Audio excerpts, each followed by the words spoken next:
Saint Devasahayam Pillai, a crusader and a martyr.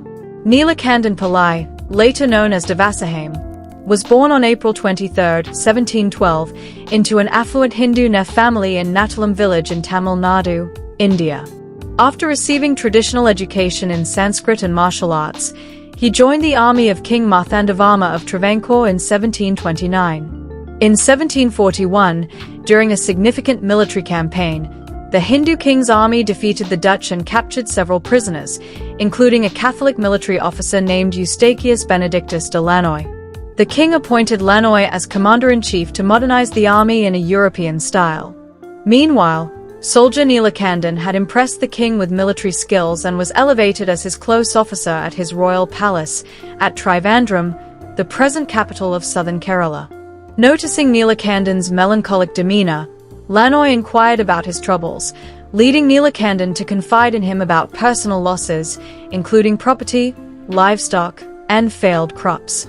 Sharing the story of Job, Lannoy said, "God tests faith through suffering." This conversation inspired Neelakandan to read the Bible and explore the Christian faith. Neelakandan started reading the Bible and wanted to embrace the Christian faith. Since the local clergy were worried about incurring the Hindu king's wrath if they baptized him, they sent him to Father Bhattari, who had been taking care of a vibrant Catholic community of more than 9,000 souls at Vadakankulam, nearly 45 miles away from the king's palace.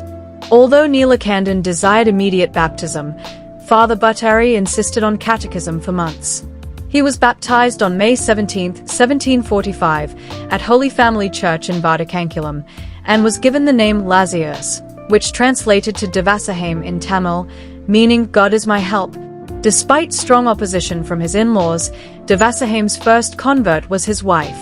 He became an active advocate for Christianity and spoke against the caste system that prohibited interactions between upper and lower castes. His relatives condemned him for what they perceived as a betrayal of their faith, and they reported his actions to the king. As a palace official, Devasahayam overheard Prime Minister Ramain Daleva ordering persecution of Christians. He boldly challenged Daleva, stating, "If you want to send Christians into exile, begin with me."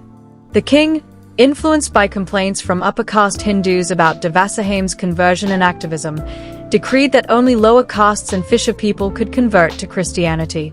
On February 23, 1749, Devasahayam was condemned to death for being a most virulent defender of the Christian faith. In a booklet chronicling these events, Father Bhattari noted several miraculous instances where the execution order faced delays. Rumors circulated that the death of a Lazarus would bring great misfortune upon the kingdom. Thus, Devasahayam was not immediately executed, though he remained imprisoned in chains for 3 years. Even in the face of brutality, paraded on a buffalo with chili powder on his wounds, Devasahayam encouraged fellow Christians to pray for him, stating that their garlands were more precious than golden necklaces from the king.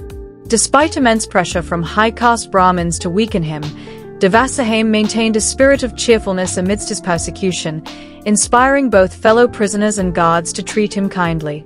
He endured extreme physical hardship, including prolonged days chained beneath a large tree trunk.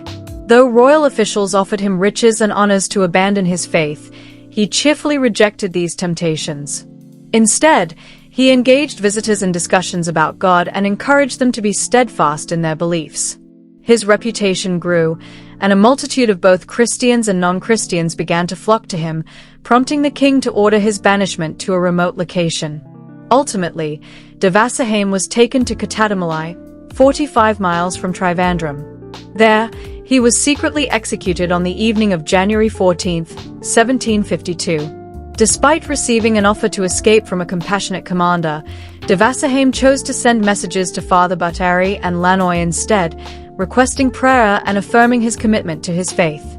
Recognized for his extraordinary story, Devasahayam was declared blessed by the Pope on December 2, 2012, and canonized by Pope Francis on May 15, 2022. He became the first native layman saint of India. As we reflect on Saint Devasahayam Pillai's life, let us consider how we can embody our Christian vocation with similar fervor. Are we prepared to embrace our faith openly, even in the face of resistance? Are we willing to advocate for the marginalized and oppressed in our communities? Let us strive to carry forward his legacy of love, commitment, and justice in our daily lives.